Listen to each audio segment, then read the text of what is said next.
আসসালামু আলাইকুম। আপনারা কেমন আছেন? আমিও ভালো আছি। আপনারা নিশ্চয়ই আল্লাহর রহমতে ভালো আছেন। আমি সকাল সকাল চলে আসলাম ঢেঁড়স ভাজি করতে। ঢেঁড়স ভাজিতে বসাই দিলাম কড়াই, সয়াবিন তেল দিয়ে দিছি। এবার দিয়ে দিলাম পেঁয়াজ।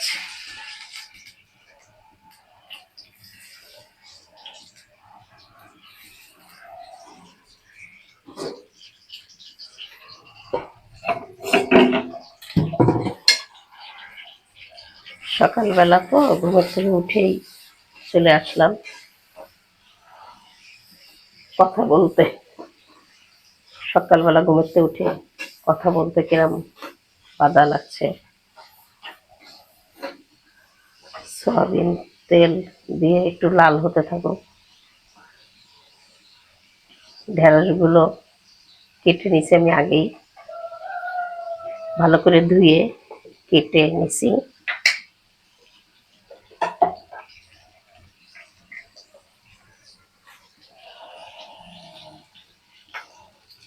একটু পেঁয়াজটা একটু লাল হতে লাগুক, তারপর আমি ঢেঁড়সগুলো দিয়ে দেবো।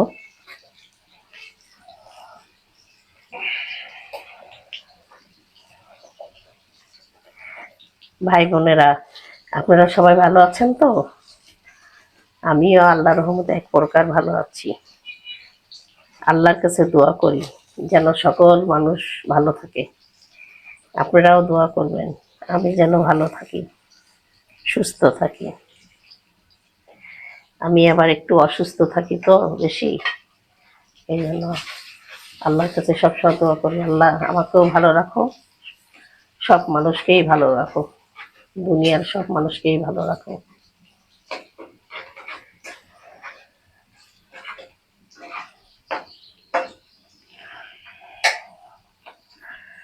আমি এখন দিয়ে দিচ্ছি লবণ।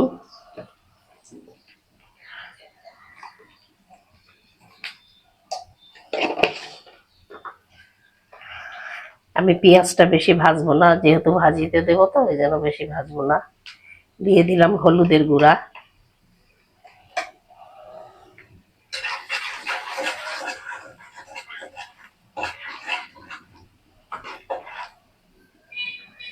দিয়ে দিলাম ঢেঁড়সগুলো কাটা।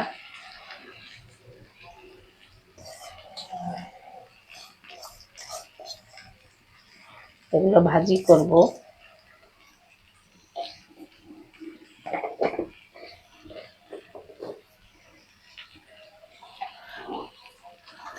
ভাই বোনেরা, আপনারা আমাকে একটু বেশি বেশি শেয়ার করবেন,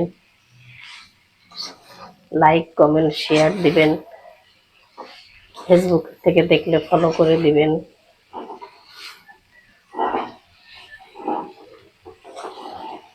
আমি তাহলে অনেক আনন্দিত হব।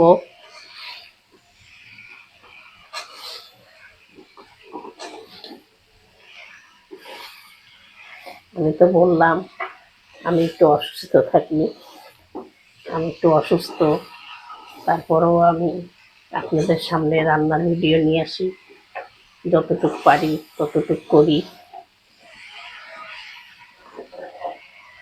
আমি এখন ভাজিটা ঢাকা দিয়ে দেবো, এখন আস্তে আস্তে হতে থাকুক, পরে আপনাদের কাছে আবার আসছি।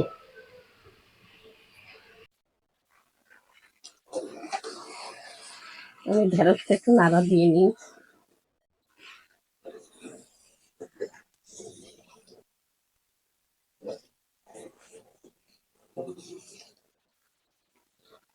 আবার ঢাকা দিয়ে দেবো, হতে থাকুক। আজকে ঢেঁড়স রান্না করব আর লাউ রান্না করব, লাউ দিয়ে ডিম রান্না করব।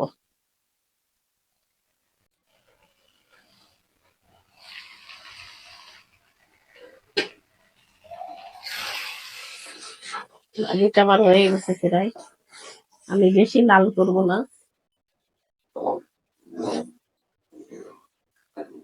ভাজিটা আমার হয়ে গেছে,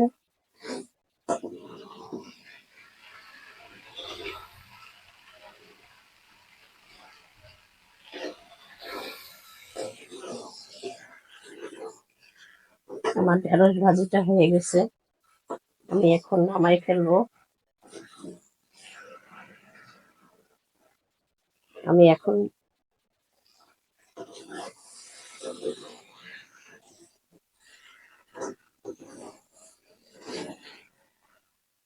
ভাই বোনেরা, আপনারা ভালো থাকেন। আমার ঢেঁড়স ভাজি হয়ে গেছে, আমি এখানে শেষ করব। আপনারা আমাকে সবাই লাইক কমেন্ট শেয়ার করবেন এবং সাবস্ক্রাইব করে দিবেন ভাজিটা যদি ভালো লাগে। আমি এখানে শেষ করলাম। আল্লাহ হাফিজ।